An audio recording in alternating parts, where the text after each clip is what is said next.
3교시를 한번 보시면 뭐 1번은 첫 번째 문제는 뭐 다 아시는 내용일 테니까 넘어가고, 이제 두 번째도 뭐 기본 문제죠. 뭐 1번도 2번도 그렇고. 자, 변이전류, 분곡전류는 이거 맥스웰 방정식에서 나오는 내용인데, 이게 딱 10점짜리로만 준비가 돼 있을 텐데, 이게 25점짜리로 나오면 이거 쓰기가 생각보다 쉽지 않습니다. 그러면 가능하면 이게 넘기시는 게 좋고, 이제 앞전 에너지 하베스팅은 122회 때 한번 나왔었는데, 이제 정기적 모델링이 추가됐죠, 거기에. 그죠? 그래서 내가 만약에 만약에 준비가 혹시 되셨는데 정기적 모델링을 모르신다고 하시면 그래도 어쩔 수 없이 선택을 하셔야 됩니다. 그죠? 자, 동기조상기랑 정지형 동기조상기는 많이 준비가 되신 분들이라면 이거 잘 쓰실 수 있으실 거죠. 근데 혹시라도 이쪽에 준비가 안 되신 분들은 어쩔 수 없이 변이전류나 앞전 에너지 하베스팅을 쓰셔야 됩니다. 그죠? 뭐 지중 케이블 고장점 추정 방법은 워낙 문제가 딱 정해져 있어서 이건 아마 가져가셨을 거고요. 자, 그러면 결국 얘는 1번, 2번, 이제 6번은 기본적으로 쓰신다고 보고, 내가 어느 정도 공부가 좀 돼 있으시면 사실 5번도 잘 쓸 수 있습니다. 이건 조금 넓게 하시는 거죠, 공부를. 근데 내가 만약에 공부를 좀 좁게 하셨으면 이게 5번보다 오히려 뭐 3번이나 4번 쪽을 이제 좀 더 잘 쓰셔야 되는 거죠. 자, 우리 이제 뭐 시간 관계상 이제 하나씩 한번 봐보면, 결국 지금 이 문제 분석에서 한번 보시면 이거는 뭐 어떻게 보면 이제 기본 문제라 할 수 있으니까 쭉 나왔었습니다. 그러면 얘가 이제 왜 다시 이제 나오기 시작했냐 한번 봐보시면, 옛날에는 뭐가 문제였냐면, 이게 원인이니까 문제에 이제 영향과 이제 억제 대책을 쓰라 그랬죠. 그렇다고 해서 무조건 뭐 문제점이랑 대책만 쓸 게 아니라 이제 원인 같은 게 나오는 거죠. 단락 용량이 왜 증가되고 있냐, 이 문제가 도대체 왜 옛날에 나왔냐, 이러면 기본적으로 예전에는 우리 계통이 점점점 대형화되고 있었습니다. 그죠? 산업이 발달됨에 따라. 그래서 이게 기본 문제로 나왔었는데, 지금은 이게 왜 나오냐, 지금은 분산형 전개 전원 계통 연계 때문에 그렇습니다. 지금 분산원 전원들이 계통에 연계되면서 지금 많은 문제를 일으키고 있는데, 그래서 한전에서 굉장히 싫어하고 있죠. 그럼 얘가 뭐가 문제냐면, 우리 계통에 이렇게 분산형 전원들이 이제 붙으면 뭐가 문제냐면,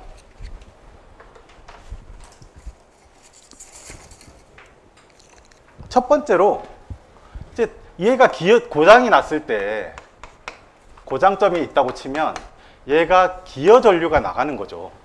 즉 단락 용량이 증가합니다. 그죠? 이게 첫 번째 문제입니다.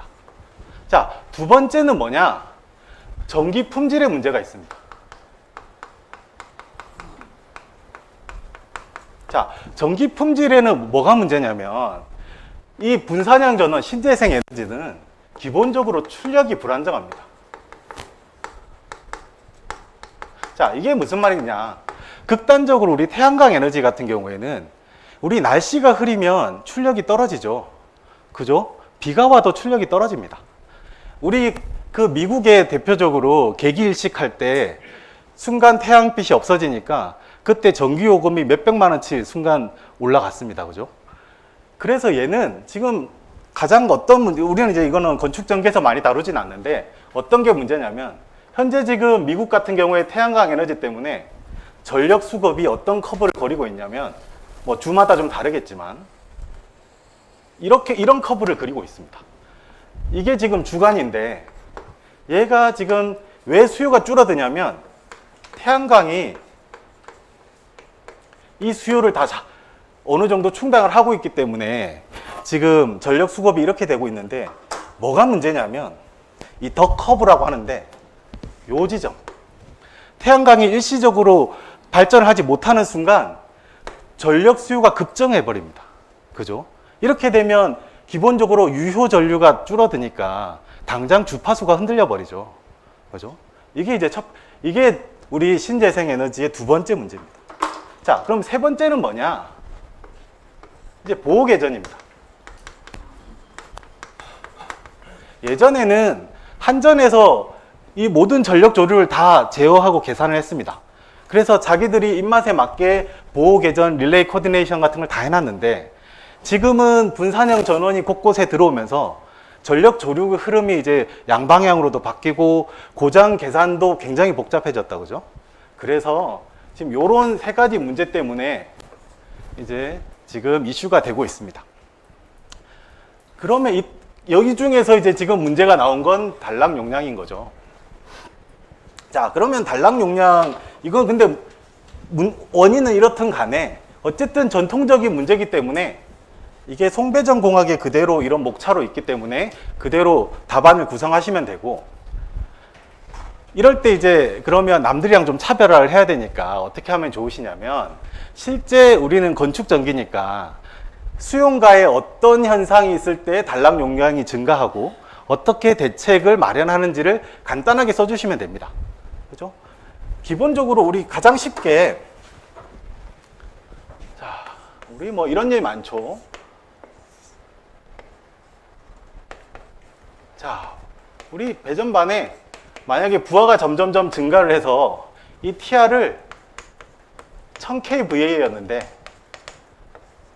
자, 2000kVA로 바꾸면 어떤 문제가 생기냐면, 여기 고장이 발생했을 때 단락 용량이 증가하니까 당장 이 차단기를 다 바꿔야 됩니다. 그죠? 그럼 차단기만 다 바꾸면 끝나냐? 여기 CT도 바꿔야 되죠? 여기 간선의 굵기나 이런 것도 다 재검토해서 바꿔야 됩니다. 그죠? 자, 이렇게 했을 때 어떻게 할 거냐는 거죠. 이게 이제 거기 있는 우리 송배전 공학에 있는 그대로 이 억제 대책들인데, 자, 하나하나 보면, 이거는 이제 항목을 좀 외우셔야죠. 내용은 뭐 어렵지 않으니까. 자, 계통을 먼저 분리하는 방법이 있습니다. 여기서는 만약에 계통을 분리한다고 하면 이렇게 2000kVA를 TR을 바꾸는 게 아니라 하나 더 다는 거죠.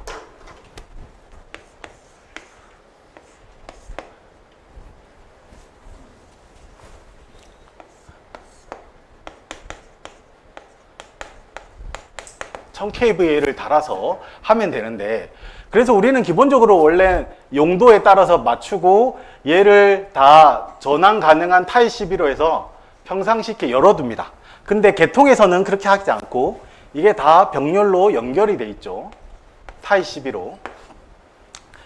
그러다가 고장이 났을 때 먼저 이 차단기를 끊어주는 게 아니라 여기 타입 12를 먼저 끊어주면 이 계통과 이 계통이 분리돼 버리니까 우리 여전히 이 차단기가 고장 전류를 차단해야 될 포인트는 여기 이 1000kVA 용량에 따른 고장 전류만 해결하면 됩니다. 그죠? 그러면 여기 선로랑 차단기 바꿀 필요 없죠? 이게 계통 분리고, 두 번째는 변압기 임피던스 컨트롤입니다. 이거는 뭐냐면 이놈을 너무 퍼센트 임피던스가 낮으면 낮을수록 전압 강화도 없고 손실도 적고 좋은데, 그렇게 하지 말고 이 단락 용량 때문에 얘를 충분히 크게, 그래서 표준 퍼센트 임피던스가 어느 정도 정해져 있습니다.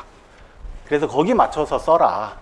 그러면 제조사에서 거기에 맞춰서 제조를 하고 수용가에서도 거기에 맞게끔 쓰라는 겁니다. 우리 229에서 한 6% 정도 되는 거죠.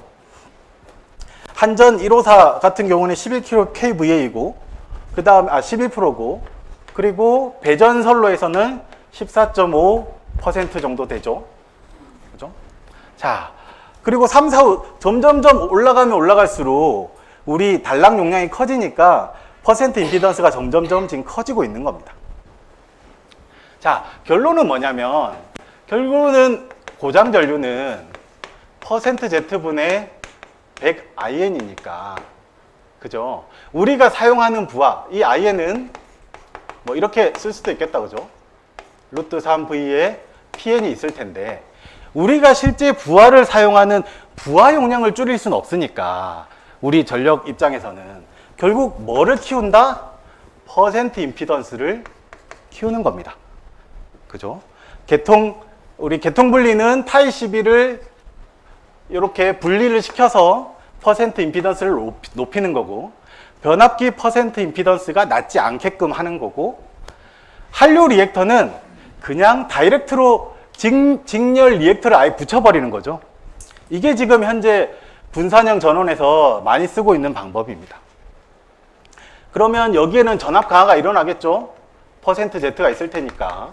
그럼에도 불구하고 다른 수용가에, 그러니까 내 수용가는 상관이 없는데 다른 수용가의 차단기를 바꾸라고 할 수가 없잖아요. 그래서 이런 식으로 현재 다 만약에 그 영향 조사를 해서 단락 용량 때문에 타 수용가의 차단기를 바꿔야 되는 문제가 생기면 한류 리액터를 직렬로 삽입하고 있습니다. 그죠? 자, 그럼 결국 지금 다 퍼센트 임피던스를 높이고 있는 거죠. 그 다음에 또 하나 방식이 이제 캐스케이드 보호 방식입니다. 이거는 지금 뭐 KC 핸드북에서는 종속 차단 방식이란 용어로 현재 쓰고 있습니다. 이거는 뭐냐면, 자, 여기서 차단기를 다 바꿔야 되는데 그러지 말고 얘만 바꾸는 겁니다.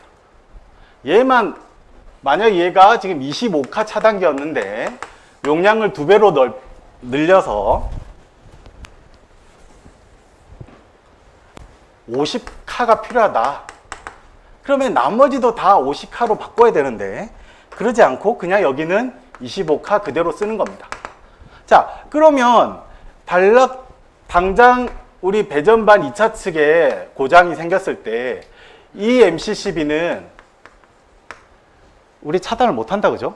그래서 어떻게 하느냐? 얘가 먼저 동작을 해서 이 두 개와 차단, 아크 소호를 하는 게 어차피 차단이니까 차단을 이런 식으로 고장 전류, MC12는 한 2분의 1 사이클 내에 떨어지니까 한류 효과에 의해서 용량을 어느 정도 제한을 해놓고 그 다음에 얘로 차단하는 겁니다. 근데 어차피 얘가 계극이 일어났으니까 아크가 여기서 소호되든 여기서 소호되든 한쪽이 소호되는 순간 다 끊어지는 겁니다. 그리고 계극이 시작되면 최종 다 계극이 되기 때문에 이 캐스케이드 방식으로 쓰면 결국 여기가 차단되는 효과가 똑같습니다. 그죠? 그럼에도 불구하고 우리는 이렇게 쓰겠다는 거죠. 자, 여기 한번 보시면 얘는 결국 2분의 1, 왜냐면 한류라니까, 한류라는 의미는 얘가 피크에 도달되기 전에 동작을 시작해서 차단을 하는 의미니까 얘는 기본적으로 1사이클 이내에 차단해야 됩니다. 그죠? 그래서 A12는 안 되죠. 이해되시죠? 그래서 MC12로 가능하다. 자, 그 다음에 이제 한류 퓨즈입니다. 이건 뭐냐? 자, 뭐 어렵지 않습니다. 얘도 한류 퓨즈는 구성을 이렇게 하는 거죠. 여기에 퓨즈를 달고 그 다음에 기존 MC12를 그대로 쓰는 겁니다.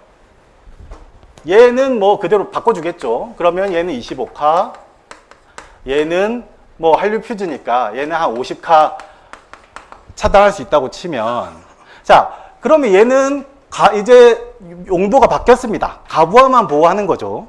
그 다음에 이 퓨즈가 단락 보호하는 겁니다. 그러면 얘 보호협조 곡선이 이렇게 되는 거죠. 퓨즈가 단락을 하는 건데, 그러면 이때 어떻게 할 거냐? 얘랑 이 퓨즈보다 이 차단기가 먼저 동작하면 안 되잖아요. 그러면 전체가 끊어지니까. 그래서 보통 여기는 A12가 들어가니까 이 A12랑 MC12의 우리 순시 차단 시간에 따라서 얘가 먼저 일단 끊어진다고 하더라도 시간이 애매하고, 더더욱 이 퓨즈보다는 얘가 순시 차단 동작 시간이 빠를 겁니다. 그죠? 왜? 얘는 과소 전격을 배제하기 때문에 전격을 굉장히 높게 해놓은 겁니다. 왜? 과부하에 얘가 용단되면 안 되니까. 그럼 어떻게 합니까? 이 A12의 순시 차단을 막아놓죠. 그죠? 우리 일반적으로 수용가 이거 A12 다 순시 차단 안 합니다. 이거 기능 다 막아 놓습니다, 실제로. 왜냐면 그렇게 만약에 순시 차단을 해버리면 이 둘 간의 단락 보호 협조가 잘 안 됩니다.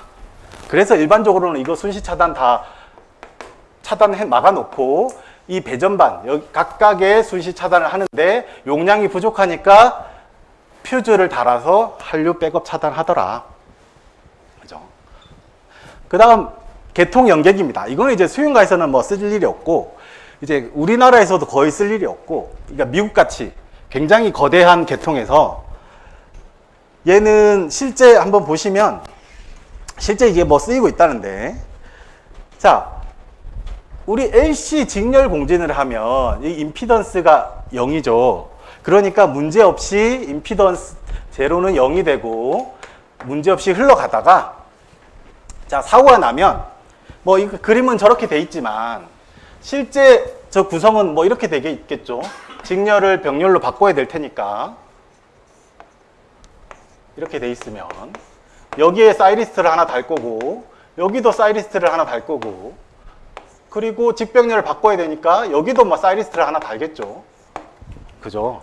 그렇게 해서 직렬이었다가 사고가 되는 순간 이렇게 사이리스트를 통해서 병렬로 되면 임피던스가 무한대가 되니까 단락 전류가 제한됩니다. 이거는 굉장히 거대한 계통에서 실제 쓴다고 합니다. 그럼 이거 왜 사이리스트를 쓰느냐? 이게 한류 효과를 주려면 어떻게 해야 된다 그랬습니까? 최소한 1사이클 이내 차단해야 된다 그랬죠. 근데 우리 일반 차단기로는 이렇게 흐름을 바꿀 때 빨리 안 되니까 어쩔 수 없이 반도체 차단기 이런 걸 쓰는 겁니다. 그죠? 그러면 딱 봐도 와, 이 고장 전류를 얘가 견뎌야 된다고? 엄청 비싸겠죠. 그죠? 자, 쭉쭉쭉쭉 가보면 우리 시간이 뭐 많진 않으니까 HVDC도 마찬가지입니다. 이것도 뭐냐면 이 그림에서 바로 한번 보시면, 자, 여기가 DC인 거죠. 여기가 AC고 AC고. 그러면 기본적으로 이제 단락 전류가 90도 늦은 지상 전류는 무효 성분이 없어서 일로 못 넘어갑니다. 이게 이제 그 책에 있던 내용이고, 뭐 실제로도 그렇긴 한데 좀 더 쉽게 이해를 하려면 사실은 이 전력 변환 장치 인버터는 단락 전류에 굉장히 취약합니다. 우리 반도체 소자들은 전부 다 열에 취약하기 때문에 이런 단락 전류에 굉장히 취약합니다.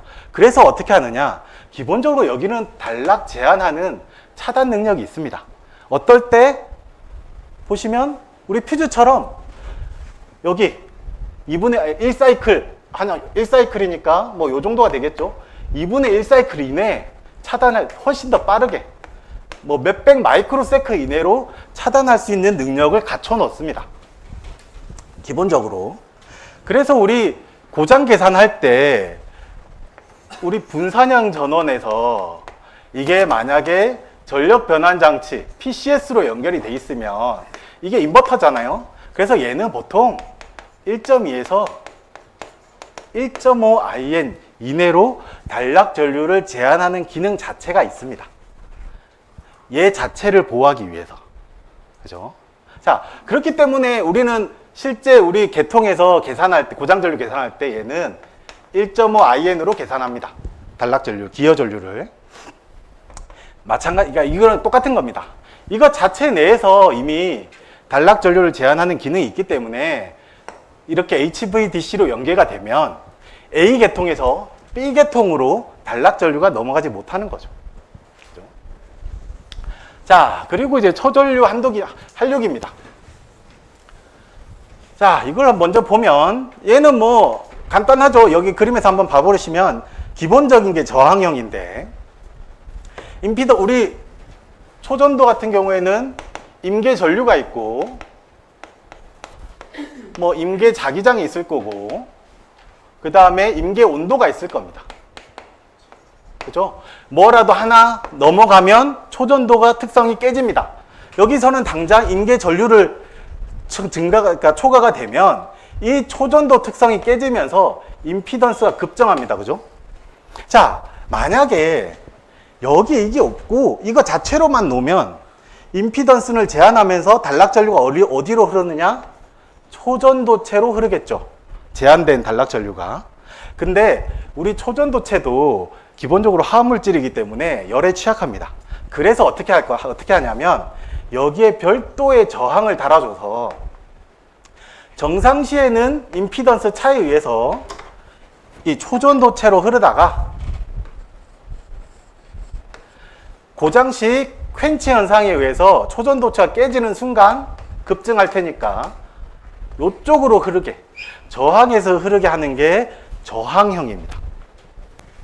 자, 근데 이거는 좀 너무 무식하더라. 왜? 여기에서 열이 발생할 테니까. 그래서 좀 더 나아진 게 뭐냐면 유도형입니다. 얘는 뭐냐면 뭐 그림은 이렇게 돼 있지만 이게 뭐 여러 가지 방식이 있는데 기본적으로 여기가 뭐 변압기 형태라고 보시면 됩니다. 아니면 변류기 형태로도 보시면 되겠습니다. 변류기가 더 가깝겠네요. 자, 이건 무슨 의미냐면 코일에 우리 전류가 흐르면 자속이 발생한다, 그죠? 근데 초전도체는 마이스너 효과에 의해서 여기에 자속이 차폐됩니다. 그죠?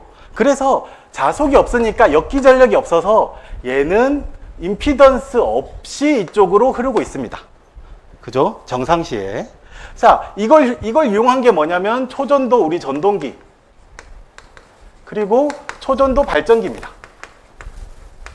왜? 계좌 코일을 초전도로 만들어 놓으면 얘는 자기 차폐 현상에 의해서 역기전력이 없어서 굉장히 큰 자계를 외부로 줄 수 있습니다.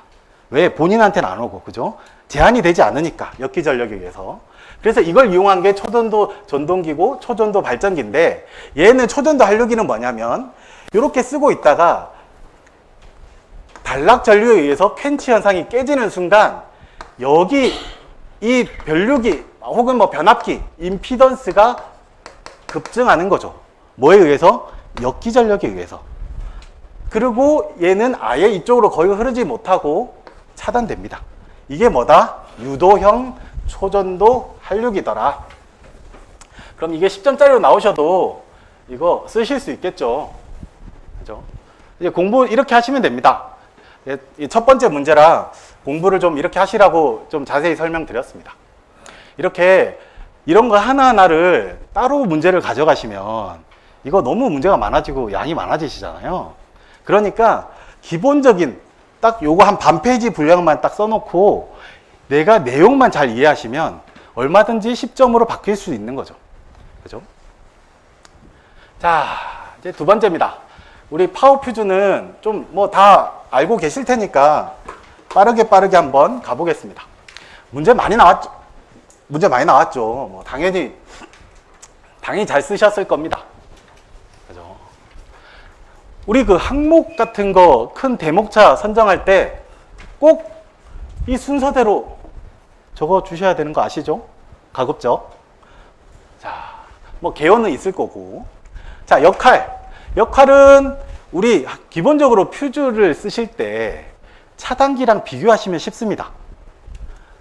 퓨즈는 부하 분리가 안 되는데 차단기는 부하 분리가 되고, 퓨즈는 이거 이제 한류 퓨즈겠죠. 과부하 차단이 안 되는데 차단기는 가능한 거죠. 그래서 구비 조건에 어떻게 들어가냐면 부하 전류를 안전 통전시키는 건 차단기나 퓨즈가 다 똑같습니다. 그리고 일시적 과도 가전류를 안전 통전, 용단 안 되는 거죠. 이것도 차단기와 똑같은데 퓨즈는 가부하 전류에도 용단되지 말아야 되고, 대신에 얘는 단락 전류에 신속히 차단돼야 되죠. 차단기는 가부하 전류와 단락 전류에 차단돼야 됩니다. 이해되시죠? 그래서 이런 거 써주시고, 자, 퓨즈 종류입니다. 종류는 크게 이제 뭐 더 많지만 크게 대표적으로 이제 두 가지로 써주시는 게 이제 맞는 것 같습니다. 하나는 소호 방식에 따라서, 그 다음에 용도에 따라서. 왜냐하면 많은 책에 이제 용도에 따라서 종류를 분류하고 있기 때문에 이제 요것도 써주시면 좋을 것 같습니다. 소호 방식은 이제 한류 퓨즈와 비한류 퓨즈가 있는 거죠. 원리만 알면 뭐 어렵지 않습니다. 얘는 소호제, 규사, 모래가 있어서 여기가 퓨즈 필라멘트가 끊어지면 이게 뭐랑 연결되냐면 이 소호제, 규사, 저항과 연결이 돼서 큰 저항에 의해서 큰 아크 전압이 발생합니다. 그죠? 큰 아크 전압이 발생하니까 이 아크 전압, 극간 전압 차가 낮아져서 얘는 차단되는 효과입니다. 자, 반대로 비한류 퓨즈는 뭐냐면 이게 이제 아킹 로드가 있고 여기 퓨즈 링크가 있는데 고장 전류가 발생하면 일단 여기가 끊어집니다. 그리고 이 고장 전류 열과 여기 끊어지는 순간 정기적으로 계속 연결하기 위해서 여기에 이제 아크가 발생하겠죠. 그럼 이 아크열에 의해서 여기가 보통 붕소 이런 걸 많이 쓰는, 붕산 이런 걸 많이 쓰는데 얘가 고체였는데 급격히 기화되면서 얘가 팽창해서 펑 터지면서 이쪽으로 소호가스, 즉 붕산가스가 나와서 이 아크가 냉각되고 소호됩니다. 그게 뭐다? 비한류 퓨즈더라. 그죠? 자, 용도에 따른 건 뭐냐?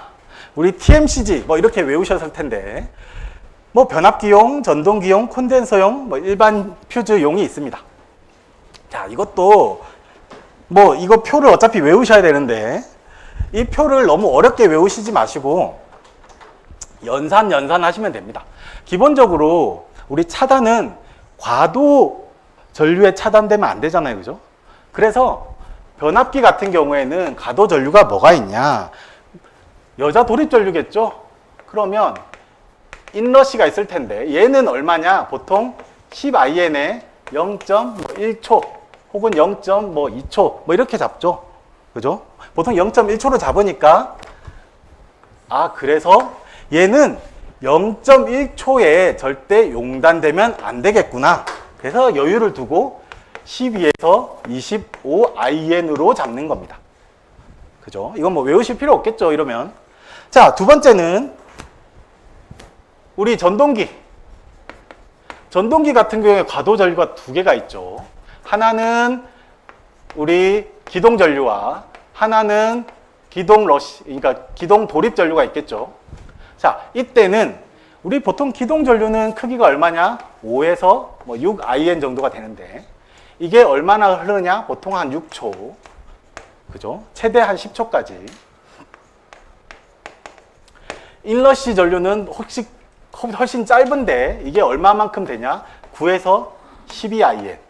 이건 다 외우고 계시잖아요. 그죠? 자, 그러면 퓨즈는 여기에 다 용단되면 안 되니까 가장 긴 10초를 기준으로 6IN에 용단되면 안 되겠네. 그죠? 그래서 6에서 10인 거고. 자, 인러시에서는 12IN까지 동작하면 안 되니까 여유를 두고 15에서 35IN으로 가는 겁니다. 그죠? 자, 그러면 이걸 안 외워도 해결이 되고. 자, 2시간 불용단 특성은 뭐냐? 이거 우리 조금 뒤에도 나오겠지만 우리 그 차단기 차단할 때 뭐 주택용과 산업용이 있지만 기본적으로 산업용 보면 1.3IN에 63A를 기준으로 1시간과 2시간이 있죠. 그죠? 63A가 초과되면 2시간 동안 1.3IN에 동작하면 안 되죠. 그죠? 퓨즈도 마찬가지입니다. 1.3IN에 2시간 동안 용단되면 안 됩니다. 그죠? 이것들은 이미 다 외우고 있을 테니까 이거는 그냥 껴맞춰서 그냥 쓰실 수 있습니다. 따로 외우시는 게 아니라. 콘덴서는 별도죠. 얘는 고조파 확대 현상 때문에 기본적으로 1.3IN이 돼버리면 이거 다 용단돼 버립니다. 그래서 얘는 충분한 여유를 두고 2배. 얘는 2배로 하는구나.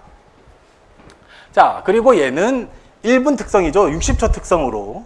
얘는 10초, 0.1초가 아니죠. 60초로 해서 10IN 정도로 잡는구나.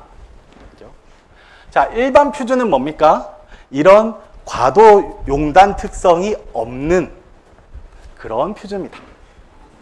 자, 그러면 우리 뭐 따로 안 외우셔도 빨리빨리 쓰실 수 있겠죠?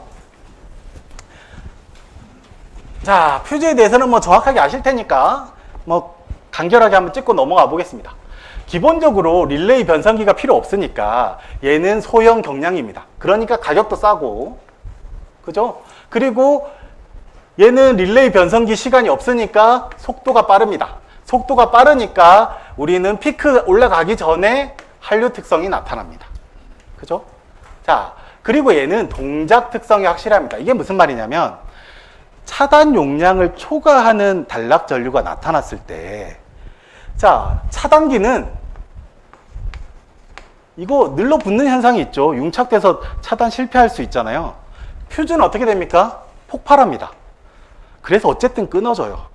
그래서 얘는 동작 특성이 굉장히 확실합니다. 그래서 후비 보호로 퓨즈를 쓰는 겁니다. 차단기가 혹시나 열화돼서 융착이 돼서 차단하지 못하더라도 퓨즈는 폭발할지언정 차단이 되는 거죠. 자, 근데 문제가 있습니다. 반복 과전류에 용단합니다. 왜? I제곱 RT라는 열에 의해서 동작하니까. 그리고 얘는 특성 조정이 불가합니다. 그러니까 어떻게 해야 되냐면 용도를 한정합니다. 일반적으로 어떻게? 단락 보호 형태로. 그리고 얘는 열화시 결상 우려가 있습니다. 그죠? 그러니까 어떻게 합니까? 삼상 동시에 차단하는 대책이 필요합니다. 왜? 우리 차단기는 기본적으로 삼상 동시 차단인데 얘는 삼상 동시 차단이 아니잖아요. 그죠? 고장된 놈만 차단합니다. 그러니까 결상 우려가 있습니다. 그래서 어떻게 합니까? 삼상 동시 차단할 수 있는 수단을 만들던지 아니면 결상 보호를 해야 됩니다. 뭘로? 우리 결상 계정기로. 그러면 여기서는 ACB가 차단되겠죠. 자, 얘는 재투입도 불가하고, 그리고 비보호 영역이 있습니다. 즉 얘는 고장 전류가 초과했을 때는 문제가 없진 않지만 차단이 확실한데, 오히려 작은 전류에는 얘가 융착될 수 있습니다. 그래서 어떻게 합니까? 과소 전격을 배제해야 됩니다. 그렇죠? 그리고 차단 시 이상 전압이 있습니다. 그래서 얘는 전격 상위 상위 퓨즈를 쓰면 안 됩니다. 또 결상 우려가 있으고 열화가 있으니까 얘는 삼상 동시 교체를 하더라. 그렇죠? 자, 그 다음에 이미 이제 다 나왔습니다. 우리 설명 다 드렸죠. 얘는 차단기는 한 2에서 한 6사이클 이내, 3에서 8사이클 이내 차단하니까 이미 1사이클이 흘러가 버렸습니다. 그러니까 피크치가 이미 나타나 버렸습니다. 그래서 얘는 기본적으로 어떻습니까? 한류 효과가 없습니다. 그죠? 자, 여기 한류 효과가 없는 거죠. 대신에 한 사이클이 넘으니까 얘는 전류 0점에서 차단할 수 있습니다. 그러니까 과전압이 안 생기죠. 그죠? 자, 한류형 한번 보시면 얘는 기본적으로 2분의 1 사이클 이내 전 차단합니다. 즉 아크가 소호됩니다. 여기서 소호된다는 얘기는 훨씬 빠른 시점에서 동작한다는 거죠. 그죠? 그렇게 되니까 얘는 소호되는 시점이 2분의 1 사이클이니까 전류 0점이 아니라 전압 0점이 차단합니다. 그럼 어떻게 됩니까? 전류 0점에서 차단을 못하니까 전류 재단이 생기겠죠. 그러니까 과전압이 나타나는 겁니다. 그죠? 자, 그리고 빠르니까 얘는 피크 되기 전에 차단하니까 당연히 한류 효과가 큰 겁니다. 그죠? 자, 이렇게 우리 답안을 이렇게 하고 공부를 이렇게 하시더라도 이걸 다 외우실 게 아니라 이렇게 연결해서 이해하시면 되겠습니다. 그죠? 자, 그 다음에 이제 변이전류, 분극전류입니다. 이거는 제 교재에서는 이게 10점짜리 나오면 어느 정도 쓰려고, 혹은 맥스웰 방정식이랑 묶어 나올까봐 그때 간단하게 가져갔었던 건데 25점짜리로 나온 거죠.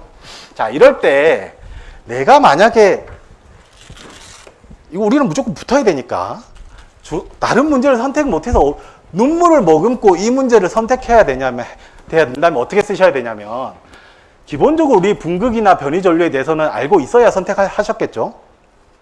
자, 변이전류를 하면 뭐냐면 우리 분극 현상입니다. 즉 분극에 따라서 여기에 전개가 걸렸다고 했을 때 우리 전도전류는 뭐냐면 전자가 이쪽으로 이동하다가 우리 교번 전기에 의해서 전압 교류를 걸어주면 이렇게 해야겠네요. 다시 이쪽으로 이동 하면서 우리는 이거를 전류가 흐른다고 표현합니다. 그죠?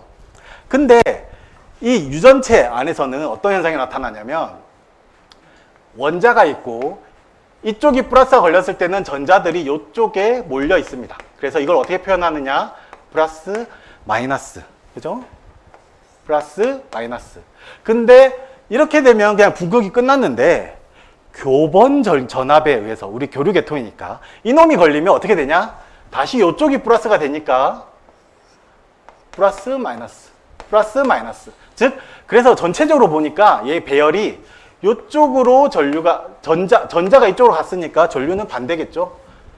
전류가 이쪽으로 흘렀다가 또 이쪽으로 흘렀다가. 그죠? 그래서 왔다 갔다 하더라. 이걸 우리는 뭐라고 부르냐? 변이전류라고 부릅니다. 자, 한번 보시면 이게 이제 제 교재에 있던 내용인데 기본적으로 이제 맥스웰 방정식을 뭐 다 쓸 건 아니니까 그 중에 이제 우리 하나를 가져온 거죠. 맥스웰 방정식 중에 우리 이 앙페르 주해 법칙의 확장이란 부분이 있는데 이건 뭐냐면 미분식으로 한번 써보면 우리 컬 H는 J 플러스 라운드 DT분의 라운드 DT가 나옵니다. 자, 얘는 뭐냐? 전도 전류 밀도. 얘는 변이 전류 밀도입니다.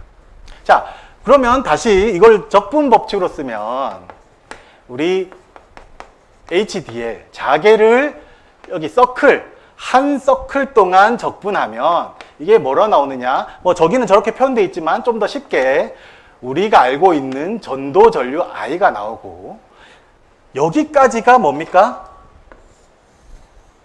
암페어 주해 법칙이죠. 그죠? 그래서 공부를 너무 이것저것 따로 하지 마시고 이렇게 하나만 정확하게 정리하시면 나머지는 10점짜리로 어차피 나올 테니까 이렇게 연결하시면 됩니다. 근데 맥스웰 방정식에서는 추가로 뭐가 있느냐? 여기에 라운드 T분의 라운드에 D를 서피스에다가 적분을 하면 얘가 전도 전류면 이건 뭐겠습니까? 변이 전류죠.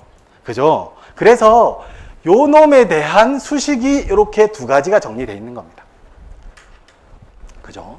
자, 그러면 우리 기본적으로 얘는 이제 변이 전속 밀도라 해서 전속 밀도라고 하는데 D는 입실론 2라는 건 우리가 다른 파트에서 이미 배웠으니까 여기에다 이걸 넣어주면 결국 얘는 D에 입실론 2가 들어가는 거고, 그죠? 그 다음에 V는 ED니까 우리는 보통 전압을 쓰니까 E 대신에 D분의 입실론에 V를 쓰는 거죠. 그죠? 그게 요 식입니다. 그죠? 근데 우리 입실론과 D는 상수니까 이 미분에 전혀 관여를 안 하니 이렇게 라운드 DT분의 라운드 DV로 표현할 수 있는 겁니다. 자, 그러고 나서 우리는 실제 어떻게 씁니까? 이게 일반적인 이제 움직임, 뭐 시료치를 쓰니까 우리는 오메가 CV더라. C가 뭐냐? 입실론의 D분의 S입니다. 그죠? 자, 이거는 이제 변이 전류 밀도니까 이거를 S, 단면절 곱하니까 전류가 된 거고 C가 D분의 입실론이니까 이 D분의 입실론을 이런 식으로 바꿔준 겁니다. 그죠? 자, 여기까지 이제 우리는 알고 있다고 가정하면, 물론 이걸 모르시면 이거 쓰시면 안 되고, 알고 있다 가정하면 이제 그 다음에 우리는 이미 유전율, 도전율, 투자율에서 이 유전율에 대한, 분극에 대한 개념을 우리가 이미 알고 있습니다. 그죠? 그래서 요 놈을 이제 쓸 수가 있는 거죠. 우리 전속밀도 D는 입실론인데, 그죠? 이거를 여기서 한번 보시면 변이전류와 분극전류라 그랬잖아요. 지금 변이전류는 해결했습니다. 그죠? 여기서. 자, 그럼 분극전류를 이제 써주셔야 되잖아요. 그럼 이건 뭐냐? 이거는 입실론 제로 2분의 P더라. 그죠? 그러면 이 전체가 변이 전류인데 이것 중에 이 P, 분극에 의한 전류, 요 놈, 얘는 이제 전속 밀도니까 얘는 분극 뭐 세기 혹은 분극 밀도가 되겠죠. 요 놈을 우리는 분극 전류라고 나타낼 수 있습니다. 그러면 자, 제 교재에는 없지만 만약에 혹시 더 확장하실 수 있으시면 아까 전류가 우리 여기 보시면 라운드 여기 전류 밀도는 라운드 DT분의 라운드 DD입니다. 즉 전류로 바꾸려면 여기에 이제 곱하기 단면적을 해주면 되는 거고, 그러면 라운드 T분의 라운드 D인데 이거를 우리는 너무 복잡하니까 그냥 DT로 쓰면 한번 보시면 DT로 안 쓰고 그대로 한번 해보겠습니다. 그러면 라운드 T분의 라운드 입실론 제는 앞에 나오고 E가 되고 플러스 라운드 T분의 라운드 P가 되는 거죠. 자, 그러면 이게 뭡니까? 분극 전류 밀도가 되고 여기에다가 곱하기 단면적을 하면 혹은 더 유식하게 적분을 해주면 서피스에 따라서 이게 이건 뭐 올 필요가 없겠죠. 자, 이게 뭡니까? DS가 되겠네요. 그죠? 이게 뭡니까? 이게 분극 전류가 되는 겁니다. P라고 표현하더라고요.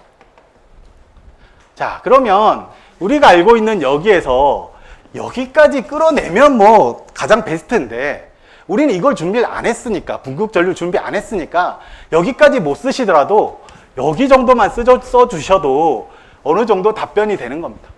그죠?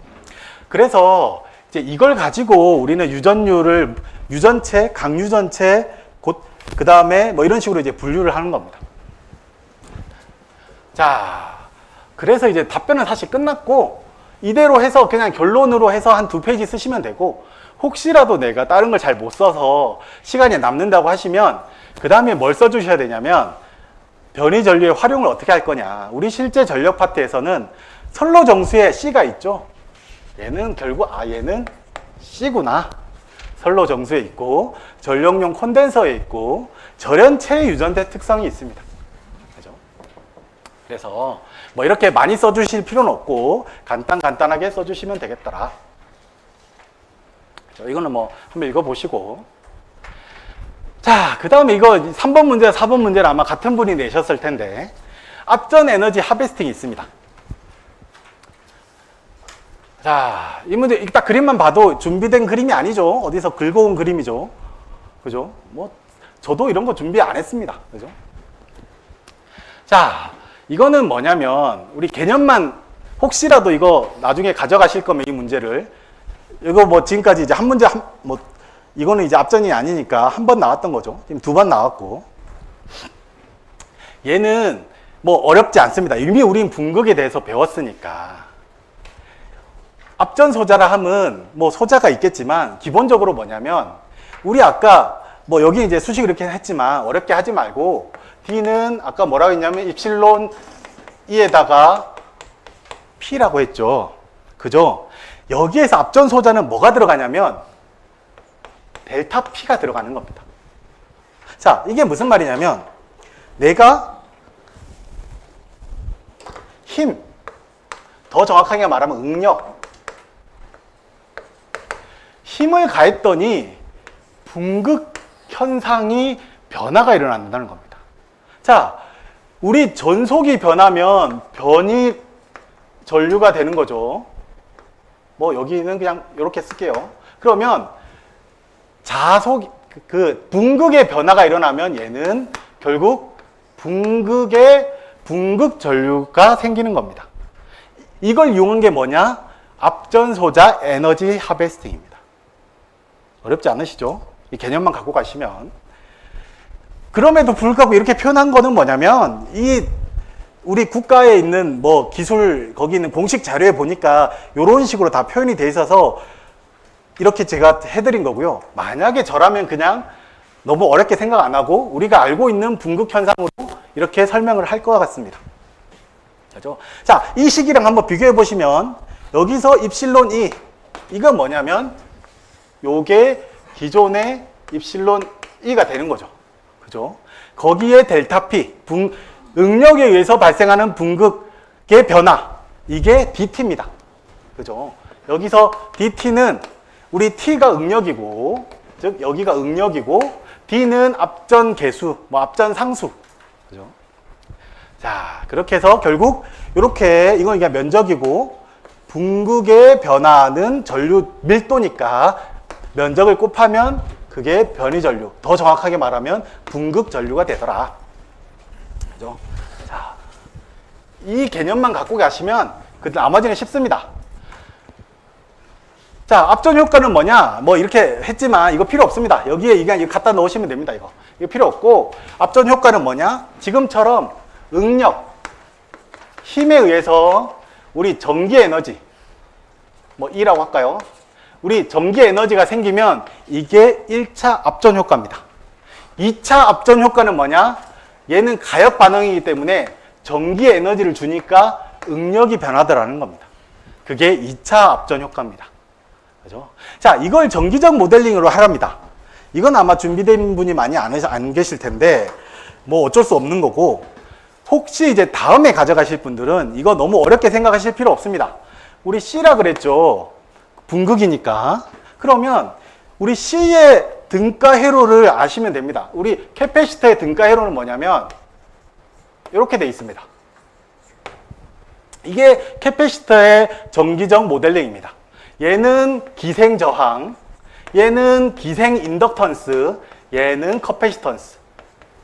그죠? 자, 여긴데 우리 앞거 D는 입실론 E 플러스 P, 그럼 제로가 되겠죠. 플러스 델타 P라고 했잖아요. 이거를 아까 어떻게 나타냈습니까? 입실론 T에 E에다가 요 두 개가 이렇게 되고, 플러스 뭐 DT, 이게 델타 P니까. 자, 여기서 이게 캐패시터잖아요. 요게 캐패시터입니다. 캐패시터 더하기 델타 P, 이게 분극의 변화. 그러면 얘는 어떻게 되느냐? 더하기니까 병렬로, 왜? 캐패시터 C는 병렬로 하면 더해지니까.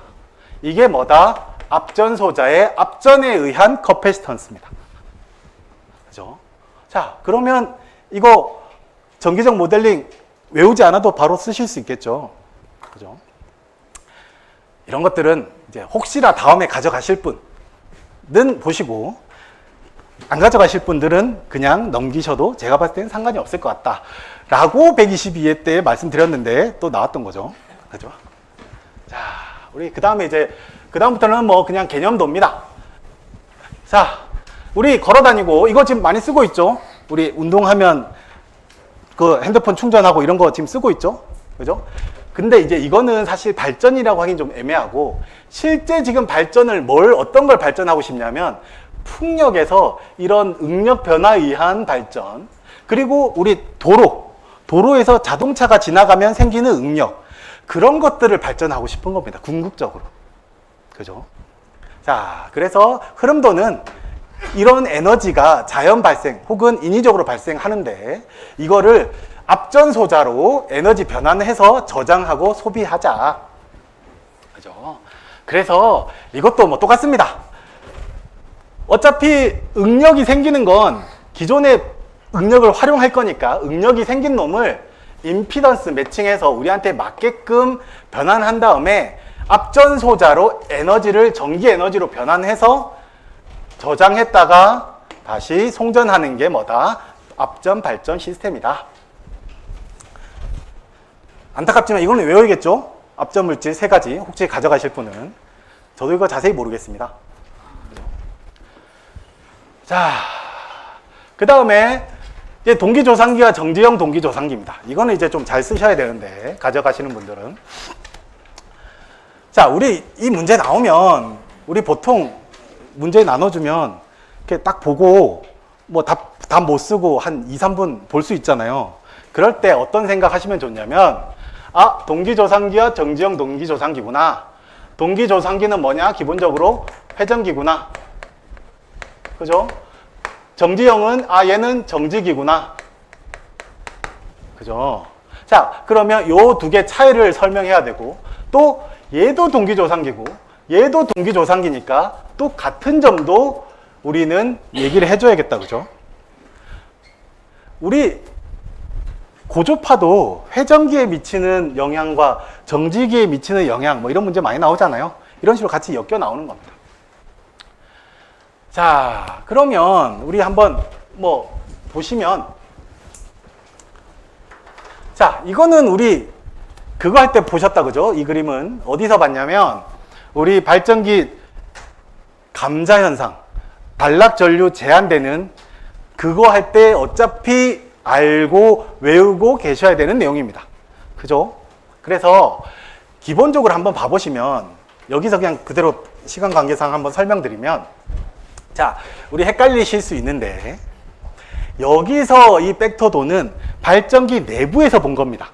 헷갈리지 마시라고. 그래서 외부에서 우리 전동기를 한번 생각해 보시면, 외부에서 전압을 걸어주면 우리 코일이니까 발전기도 뭐 전동기도 마찬가지고 90도 지상인 전류가 생길 겁니다.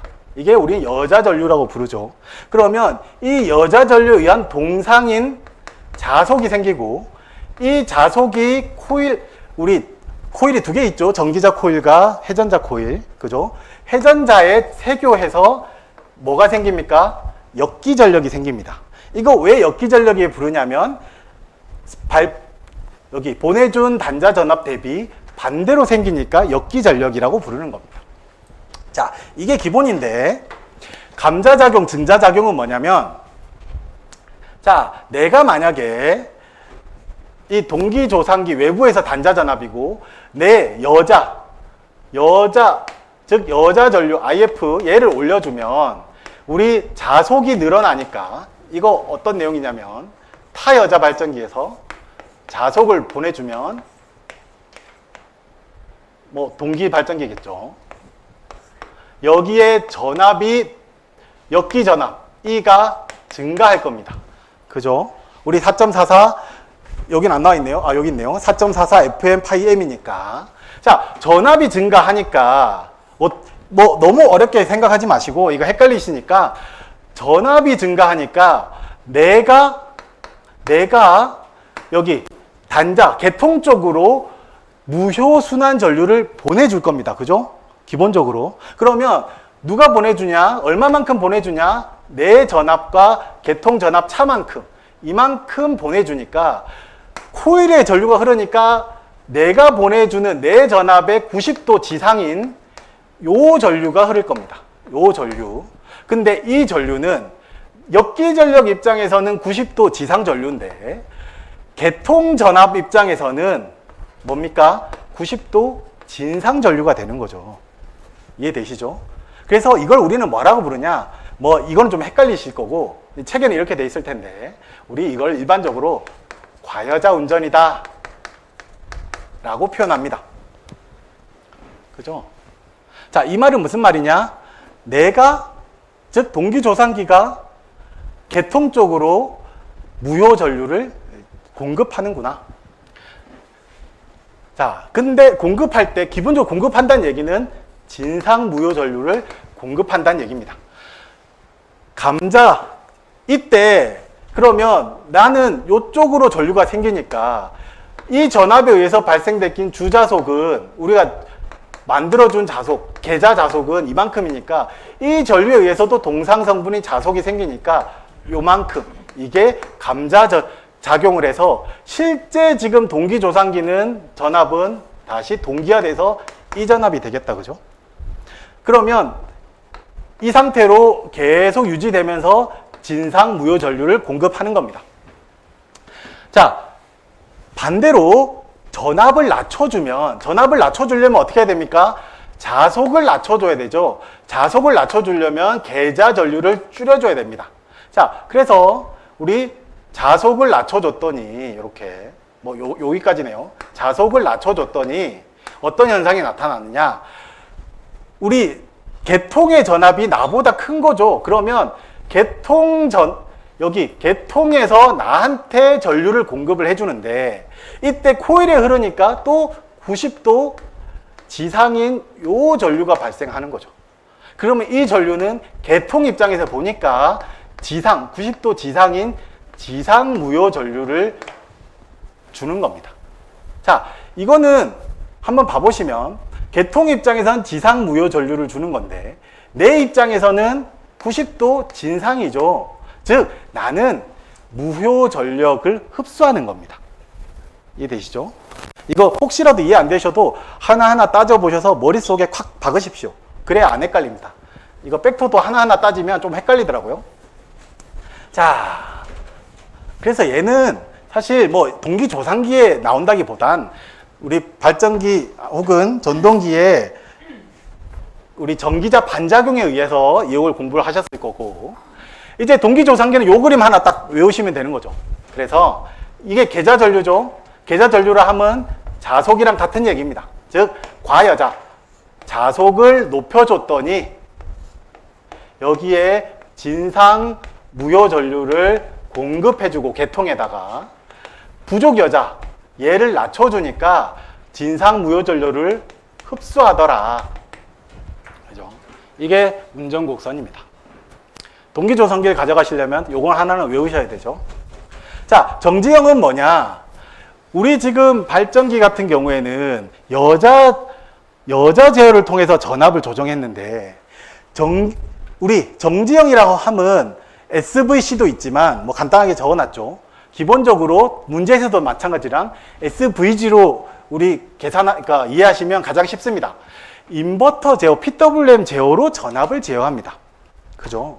자, 그러면 우리 한번 봐보시면 우리 출력 관계, 이거는 사실은 SVG에도 있지만 이건 어디서 공부하냐면 우리 동기 발전기, 동기 전동기에서 공부하는 내용이다. 그죠?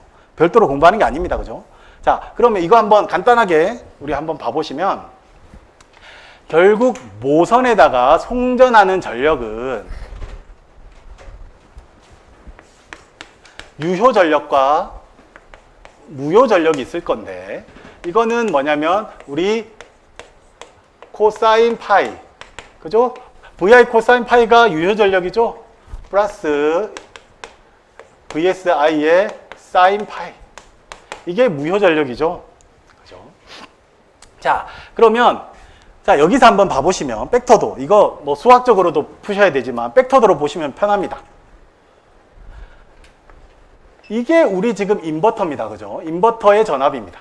근데 계통 전압이 크다고 가정하면 이런 식으로, 자, 여기에 흐르는 전류는 당연히 코일이 있으니까 항상 지상 전류가 될 거고, 이걸 우리 계산을 하려면 I 코사인 세타, 이 세타는 지금 계통에서 본 거기 때문에 요놈 계통 전압 기준으로 봤을 때 이 전류는 여기 파이만큼의 위상각이 나타날 겁니다. 그러면 이 파이는 우리 요 삼각형에서 여기서 이 점에서 수직으로 선을 그으면 얘가 직각이니까 이 각은 요 삼각형이나 요 삼각형이 같으니까 이 각은 이 각일 겁니다. 그러면 이 값이 파이구나. 그죠? 자, 그러면 우리 이걸 이제 수학적으로 풀어줄 건데, IX, 여기는 이제 코사인 파이죠? 여기가 IX니까 코사인 파이는 이 그림에서 한번 보면 이게 IX고 코사인이니까 여기죠, 여기.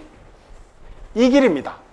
그렇죠? 그러면 IX 코사인 파이는 이걸 어떻게 할 거냐? 여기 상차각 델타에다가 보면 여기가 V0니까 V0의 사인 델타구나. 그죠? 자, 그러면 사인 파이는 어떻게 되냐? 그러면 IX 사인 파이는 어떻게 되냐? 사인이니까 어디냐면 이 삼각형에서 사인이니까 여기죠, 여기. 여기죠, 여기. 여기는 어떻게 될 거냐? VS에다가 뭘 빼면 되냐? 요만큼을 빼면 되죠. 이만큼은 뭐냐? 요 V0에다가 코사인 델타만큼 빼면 이게 IX 사인 델타구나. 사인 파이구나. 그러면 우리 I 코사인 파이는 x의 v0 사인 파이가 되고, 얘는 I 사인 파이는 x분의 vs 마이너스 v0 코사인 델타가 될 테니까, 이걸 이제 이 수식에 넣어주면 어떻게 되냐면, 얘는 x분의 v0에다가 vs를 먼저 들어와야겠네요. 자, vs에다가 I 코사인 파이가 x분의 v0 사인 델타가 될 거고, 얘를 넣어주면 x에다가 앞에 vs가 있으니까 vs에다가 vs 마이너스 v0 코사인 델타가 될 겁니다. 그죠? 이게 뭡니까? 계통으로 보내는 유효 전력. 이게 계통으로 보내는 무효 전력입니다. 더 정확하게 말하면 사실 이게 우리 발전기 혹은 전동기에서 말하는 유효 출력이고 소모되는 무효 전력입니다. 자, 그럼 여기서 동기조상기에서는 뭘 쓸 거냐? 동기조상기는 기본적으로 우리 유효 전력이 0이니까 이게 0입니다. 그러려면 어떻게 됩니까? 사인 파이가 0이 돼야 되죠. 그죠? 그러니까 얘는 위상각이 제로, 즉 동상이어야 됩니다. 그러니까 코사인 파이는 1이 되는 거죠. 그죠? 그러면 여기에 우리 한번 봐보시면, 우리는 이제 계통은 고정이니까 우리는 뭘 제어할 수 있느냐? 우리 인버터의 전압. 인버터의 전압을 키워주면 얘가 마이너스가 됩니다. 즉, 계통에서 무효 전력이 마이너스란 얘기는 우리는 그만큼 유효 전력을 계통에 공급한다는 얘기고, 반대로 얘를 줄여주면 얘가 플러스가 되니까 계통의 무효 전력이 늘어난다는 얘기는 우리가 계통의 무효 전력을 그만큼 흡수한다는 얘기입니다. 여기서는 무효 전력이 뭐냐? 우리가 알고 있는 L, 리액터에 의한 무효 성분이더라. 그죠? 자, 그러면 이제 사실 남들은, 물론 이제 공부를 좀 많이 해놓으신 분들은 답안을 이렇게 쓸 거란 말이에요. 근데 내가 만약에 막 글로 내가 아는 지식을 주저주저 쓰시면 이제 채점자가 피곤합니다. 그래서 사실 이렇게 쓰시지 못하면 이 문제를 선택하시면 안 됩니다. 이해되시죠? 자, 그 다음에 이제 우리가 알고 있는 요 표, 비교표. 그죠?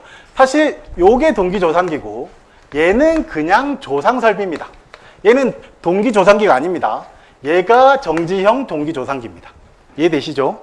자, 동기조상설비란 얘기는 동기화를 맞추는 조상설비이기 때문에 진상과 지상 전류를 다 공급할 수 있고 조정을 연속적으로 할 수 있습니다. 그죠? 다 똑같고 뭐가 다르냐? 출력이 줄어들더라. 출력 손실이 더 좋더라. 정지형이. 그죠? 그리고 이제 이것만 표만 쓰면 좀 애매하니까 실제 특징을 이렇게 구조, 제어, 뭐 응답 특성 그냥 아는 대로, 이게 뭐 어디 책에 있는 건 아니고 제가 아는 대로 그냥 이렇게 쭉 써놓은 겁니다.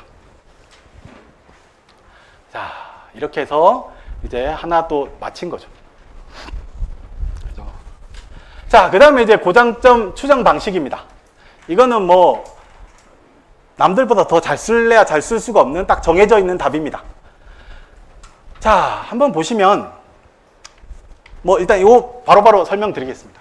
자, 기본적으로 뭐 옛날에 이렇게 외웠었는데 MPA, DPO라 해서 M이 머레이 루프법, P가 여기 뭐냐면 펄스 레이더법, 얘가 뭐 아킹 하고 얘가 DK법, 핀포인트법, 결국 온라인 진단해라. 온라인. 그죠? 자, 한번 봐보시면 이거 뭐 히스톤 브릿지법이니까 이 수식 세울 수 있겠죠? R1 곱하기 R4는 R3 곱하기 R2다. 어떨 때? 검유기가 0일 때. 그러니까 요놈 R2와 여기 있는 저항 곱하고 R1가 이렇게 흐르는 저항 곱하면 같더라. 어떨 때? 검유기가 0일 때. 그죠? 이게 뭐다? 머레이 루프법이다. 그러면 이 단락선은 우리가 알고 있는 말단에 원래는 단락이 안 돼 있을 거고 고장점을 찾을 때 단락을 시켜놓고 이렇게 펄스 파형을 때려서 혹은 이 휘스턴 브릿지 방법을 써서 검주기가 0일 때를 찾아서 계산을 해주면 거리를 측정할 수 있는 겁니다. 자, 이게 그 다음에 이제 뭐가 들어가냐? 여기가 완전 지락이면 아무 문제가 없는데 여기에 고장점 저항, 접촉 저항이 생기면 이 저항 때문에 요 값들이 불확실해 하다는 겁니다. 그래서 버닝 시켜라. 즉 서지를 때려 넣든 고전압을 때려 넣든 여기를 태워서 여기 저항을 0으로 보내는 게, 그래서 이걸 뭐라고 부르냐? 버닝이라고 부릅니다. 그죠? 자, 이게 근데 문제가 하나 있습니다. 자, 왜? 여기에 지락이 되면 이런 식으로 전압을 이렇게 걸어줘서 되는데, 만약에 단선이면 얘는 머레이 루프법을 쓸 수가 없습니다. 그죠? 왜? 이걸 단락을 시켜야 되는데 끊어져 버리니까 얘는 아무 의미가 없죠. 그래서 얘는 가장 큰 문제점이 뭐냐면 지락 고장에서만 쓸 수 있더라. 그죠? 근데 기본적으로 이제 케이블이 지락 고장이 많다 보니까 머레이 루프법을 많이 쓰고 있습니다. 자, 펄스 레이더법은 뭐냐? 아까 이제 이게 뭐냐면 우리 진행파 특성을 이용한 고장점 추출 방법입니다. 자, 뭐 시간 관계상 자세히 설명은 못 드리겠지만 한번 봐보시면 내가 펄스를, 즉 진행파, 우리 진행파를 때려 넣으면 만약에 내가 고장이 없다고 가정하면 이 말단을 우리가 체결을 끊어놨을 테니까 임피던스가 무한대니까 갔다가, 그죠? 이걸 이제 ET라고 하면 여기에서 요렇게 요렇게 다시 정반사가 일어날 겁니다. 그럼 검출은 언제 하느냐? 요 놈이 다시 여기까지 오고 나면 우리는 요 놈과 요 놈을 검출할 수 있는 거죠. 이게 뭡니까? 건전 케이블입니다. 즉 건전 케이블인 거죠. 이게 말단이겠죠. 자, 지락이 나면 어떻게 되느냐? 지락점은 특성 임피던스가 0이죠. 그래서 우리 집접접지 혹은 유효접지 하잖아요. 그죠? 건전상 대지전이 혹은 이상전압을 낮추기 위해서. 자, 얘는 빵 때렸더니 고장점에서 부반사가 일어납니다. 반사라고 했으니 이 파형은 어디로 가느냐? 다시 돌아오죠. 그죠? 그걸 우리는 검출하는 겁니다. 그죠? 이런 거죠. 그래서 검출된 놈이 이렇게, 아, 지락이 났구나. 자, 단선은 여기는 없지만, 여기 있네요. 단선은 어떻게 할 거냐? 말단이 아니라 여기서 단선이 되면 여기서 임피던스가 무한대가 되는 거죠. 그러면 여기서 정반사가 일어납니다. 그죠? 그러면 건전 케이블은 우리 종단, 말단에서 이렇게 나타나는데 단선이 있으면 고장점에서 이렇게 나타나는 거죠. 그죠? 그러면 얘는 펄스 레이더법은 얘는 지락과 단선 사고를 다 검출할 수 있겠구나. 그죠? 자, 사실 이 두 개만 알면 끝입니다. 나머지는 아크 반사법은 아까 말한 버닝입니다. 버닝. 즉 우리 고장점의 접촉 저항을 있으니까 측정이 어려우니까 아크를 발생시켜서 태워버리는 거고, 디케이법은 뭐냐? 얘는 서지, 강한 가도 가전압을 때려 넣어서 태워버리는 겁니다. 자, 그 다음에 이제 핀포인트법입니다. 얘는 뭐냐면 이 서지를 집어넣으면 이 고장점에서 이렇게 음향과 진동, 왜 우리 낙뢰도 우리 소리와 빛이 나가잖아요. 마찬가지입니다. 이 서지도 이 고장점, 왜 특성 임피던스가 바뀌니까. 그러면 반사되는데 이 반사될 때 이 진동이 이렇게 혹은 자개 변화가 발생이 됩니다. 그러면 요 놈을 검출하는 겁니다. 우리 실제 보면 어느 정도 이렇게 찾아가지고 펄스 레이더법으로 찾아가지고 이렇게 수동으로 들고 다니면서 띠띠띠띠띠 소리 나면 이제 그 밑에 있다고 하는 거죠. 정밀하게 찾는 법이더라.